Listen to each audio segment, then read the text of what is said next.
Um menino nos nasceu. Reflexão baseada em Isaías, capítulo 9, versos 1 a 6. Contudo, não haverá mais escuridão para os que estavam aflitos. No passado, ele humilhou a terra de Zebulon e de Naphtali, mas no futuro honrará a Galiléia dos gentios, o caminho do mar junto ao Jordão. O povo que caminhava em trevas viu uma grande luz. Sobre os que viviam na terra da sombra da morte, raiou a luz. Fizeste crescer a nação e aumentaste a sua alegria. Eles se alegraram diante de ti, como os que se regozijam na colheita, ou como os que exultam quando dividem os bens tomados na batalha. Pois tu destruíste o jugo que os oprimia, a canga que estava sobre os seus ombros, e a vara de castigo do seu opressor, como no dia da derrota de Midian. Pois toda bota de guerreiro usada em combate e toda veste revolvida em sangue serão queimadas, como lenha no fogo. Porque um menino nos nasceu, um filho nos foi dado, e o governo está sobre os seus ombros, e ele será chamado Deus Maravilhoso, Conselheiro, Deus Poderoso, Pai da Eternidade e Príncipe da Paz. Meus irmãos e minhas irmãs, há muitas coisas nesta vida que são ansiosamente aguardadas por todos. O nascimento de uma criança é uma delas. Qual pai ou qual a mãe que não aguardam este momento com o coração cheio de ansiedades, suspiros e expectativas? O nascimento do Salvador foi um desses momentos muito almejados pelos céus e por aqueles a quem Deus abriu a porta da revelação. A revelação do nascimento do Salvador foi um mistério guardado e oculto nos celeiros de Deus, como disse Paulo.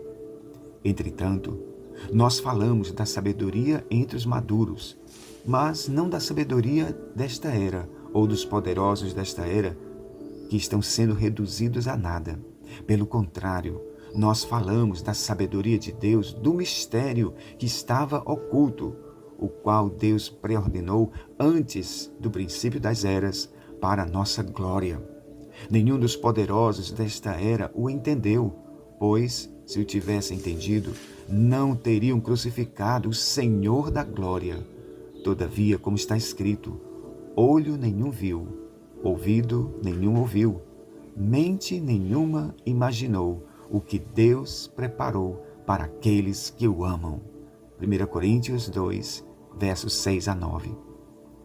Os crentes da primeira aliança viviam com esta esperança e expectativa do nascimento de uma criança, que seria o ungido do Deus eterno e que cumpriria as profecias e promessas feitas através dos profetas e das páginas das Escrituras. O próprio Jesus disse as seguintes palavras: examinai as Escrituras, porque cuidais ter nelas a vida eterna, e são elas mesmas que de mim testificam. João 5:39. Isaías era muito jovem quando foi chamado ao ministério profético. O seu nome significa o Senhor salva. Ele é considerado o profeta que mais falou e profetizou acerca do Salvador e do Messias. Seus registros foram feitos 700 anos antes do cumprimento de todos os fatos. Através das páginas deste livro, podemos ver o amor, a graça e o grande desejo de Deus o Pai de salvar a todos nós, pecadores, pois esta foi a missão que Jesus veio trazer. Quando fugimos desta missão e foco do nascimento deste menino, estamos fugindo da vontade do Deus eterno. Todo este relato de Isaías pode ser resumido na seguinte frase: através do nascimento de Jesus, todos nós fomos alcançados pela grande e maravilhosa salvação de Deus. Vejamos mais de perto quais foram as bênçãos que este nascimento nos proporcionou. Em primeiro lugar, o nascimento de Jesus dissipou todas as trevas e trouxe a luz maravilhosa de Deus. Diz o texto: contudo, não haverá mais escuridão para os que estavam aflitos. O povo que caminhava em trevas viu uma grande luz. Sobre os que viviam na terra da sombra da morte, raiou uma luz. Meus irmãos e minhas irmãs, luz e trevas são duas palavras antagônicas que encontramos por todas as Escrituras.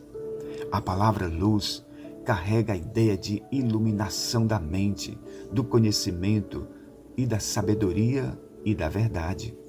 Paulo cita a palavra luz, dizendo que o Deus eterno nos tirou do império das trevas e nos transportou para o reino da maravilhosa luz do seu Filho e do seu amor.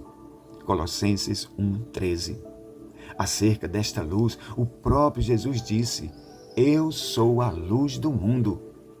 Quem me segue não anda nas trevas, mas terá a luz da vida. João 8:12. A decisão ou escolha de vir para a luz ou permanecer nas trevas está em nossas mãos.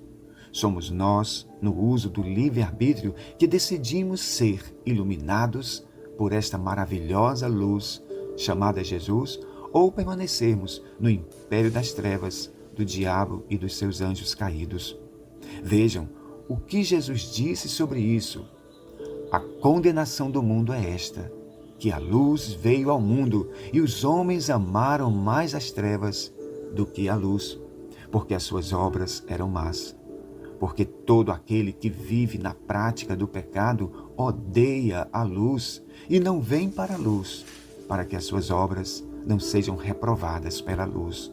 Contudo, quem pratica a verdade vem para a luz, a fim de que as suas obras sejam manifestas para a glória do Pai.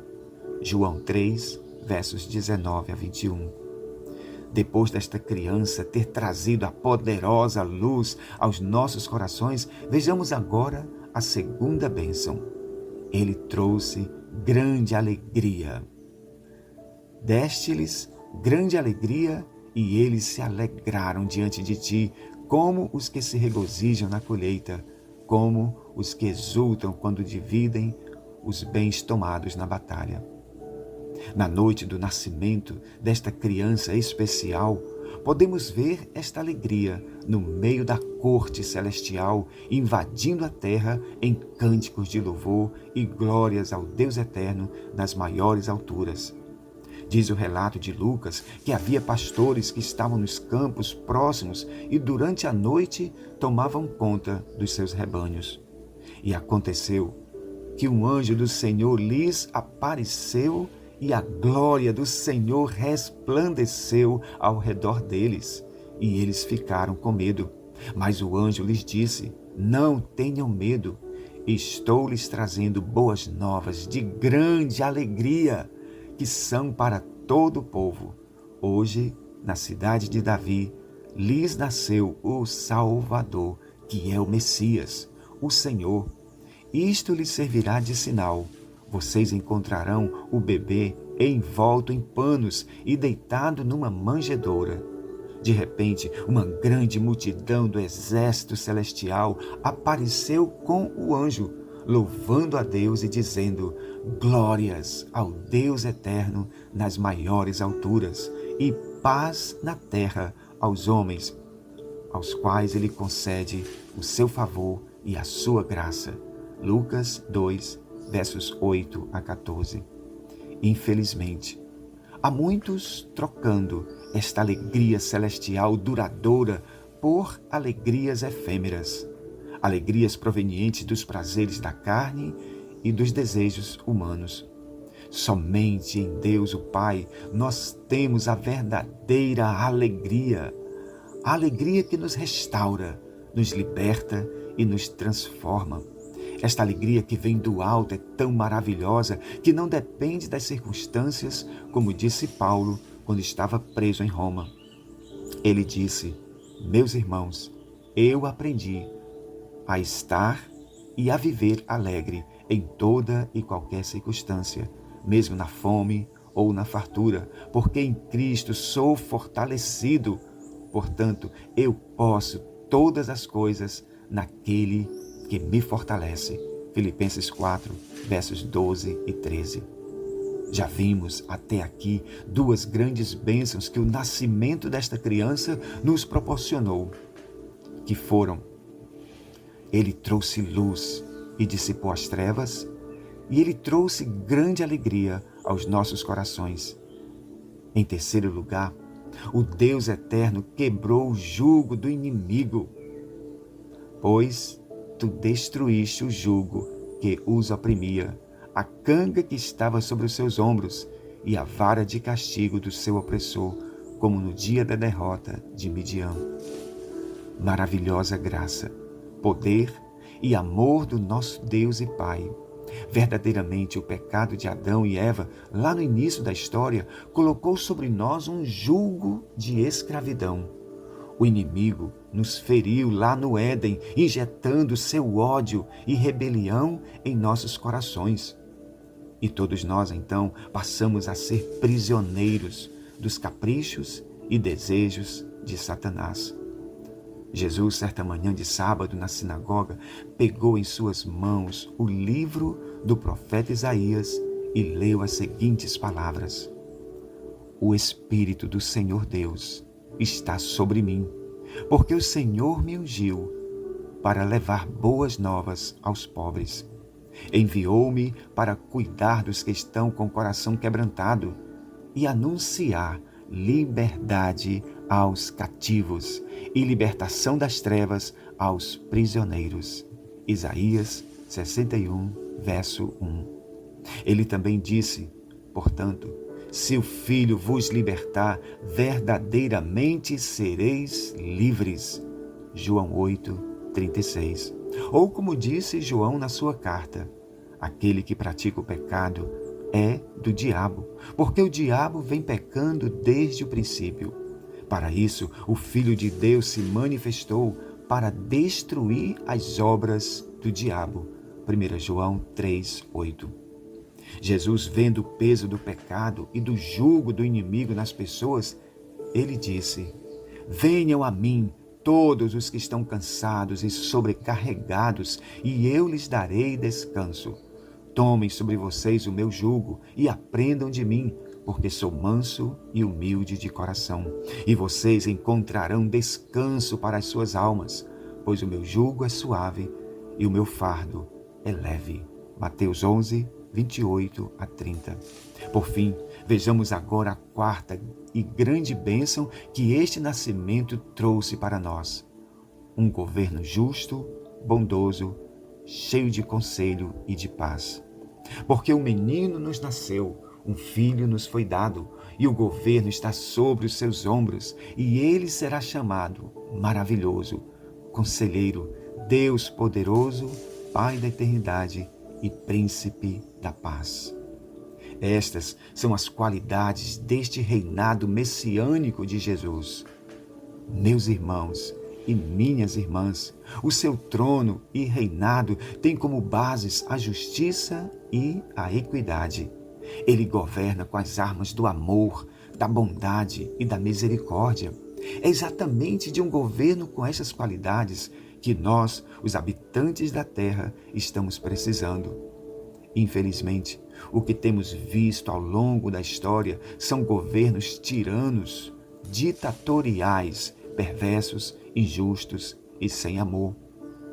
Jesus é o príncipe da paz, porque ele, com seu sangue e sacrifício, veio reconciliar todas as coisas, tanto as coisas dos céus quanto as da terra.